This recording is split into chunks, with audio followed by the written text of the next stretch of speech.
Hadi. Bak qəşəng oldu. Wow, yes. Hər vaxtınız xeyirli olsun. Bu dəfə sizinlə birlikdə bilinçik boğçaları hazırlayırıq. Bunun üçün ilk olaraq bilinçikimizi hazırlayırıq. 1 litr süt, 1 stakan yağ, 3 ədəd yumurta, 2 stakan yarım un, 3 yemək qaşığı şəkər tozu, 1 paket vanil və bizə lazım olan renkdə qida boyasından qəşəngcə bilinçik xəmiri hazırlayıb 1-2 saat gözlətdirib, daha sonra isə bilinçiklərimizi bişiririk. Xəmirimizi ən az 1 saat gözlətməyimiz mütləqdir. Çünki elə olan zaman xəmir daha özünə gəlmiş olur və bilinciklərimiz çox daha qəşəng alınırlar. Əgər xəmirin içərisində deyəcəklər qalmağını istəmirsinizsə, xəmiri bir dəfə süzgəcdən də keçirdə bilərsiniz.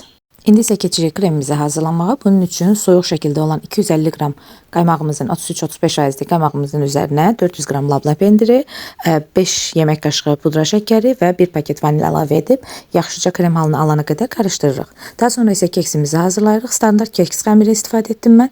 Deməli 1 stakan süd, yarım stakan duru yağ, 2 stakan un, 1 stakan şəkər tozu, 1 paket vanil və yumurta, 4 ədəd yumurtadan keks hazırlayıb soyutdum. Daha sonra isə videoda gördüyünüz şəkildə bilinçiklərin içərisinə əvvəlcə keksi, daha sonra kremi yerləşdiririk. Sonra isə boğça şəklində bağlayırıq.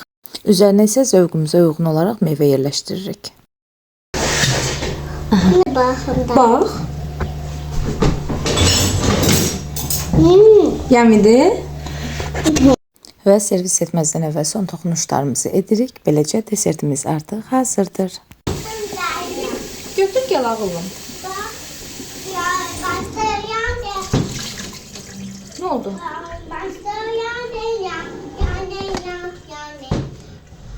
Ne geldi? Oturt değil, yok ömrüm bak. Nerede? Bak qəşəng oldu. Wow, yes. Xoşladın? Hadi. Bak soya ne geldi? Sonra təzəsini düzəldəcək. Gözdə qap gətirin bunları içinə qoymağa. Ya. Həcam? Ya. Nə niyə? Niye qap? Təzəsini də düzəldəcək axı. Bax. Ben de senden ben de düzeltmiş senden.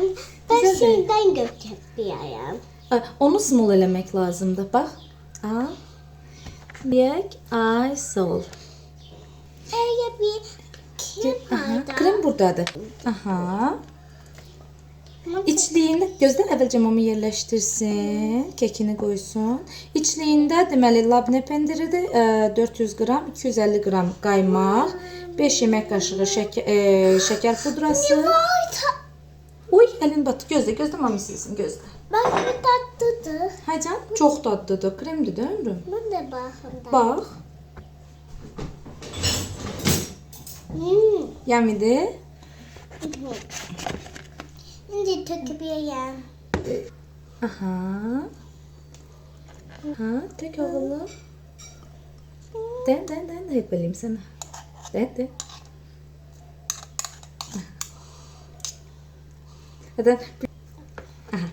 Şimdi stop. Bunu da koy. Wow, so büyük. Koy onu da. Yok, bura koy da. Bakın ne oluyor. Bakın bu.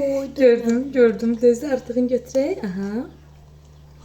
İndi gəl bunu bağlayaq əvvəlcə. Bunu qoyaq qırağa. Ay, sağ ol. Əlin batmayıb? Köynəyin batıb. Köynəyin krem olmuşdu. İndi bunu buradan çıxartaq. Niye? Hə? Bağlamalıyıq axı. Bakmayın. Aha. Bu bakacağım. Gözdə əvvəlcə bax belə eləyirik. Rezinlə müvəqqəti bağlayıram çünki lent almamışıq. Birazdan çəhrayı rəngdə lent alıb ya da ağ rəngdə ondan bağlayacağım. Ben pink. Pink alacağıq ömrüm. Kimi?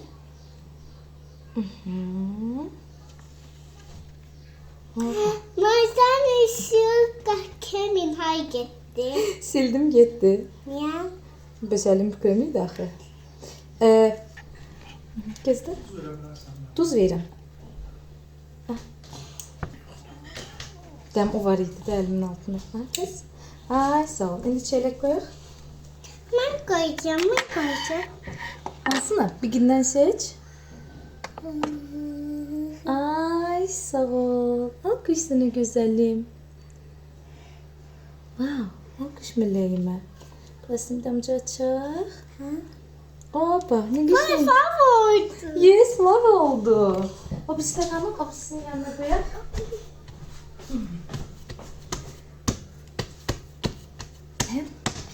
May bakma ne? Bakıram seni ömrüm. Çok sağ olun, mutlu Allah'ınızı. May. Hay canım kızım. Bakma bundan neye bak. Bakma. Wow, sen ne iniyorsun ona? Bak bu yerin pink oldu. Ne kişen oldu ellerin. İşte, mamam acıttı, çıkala bir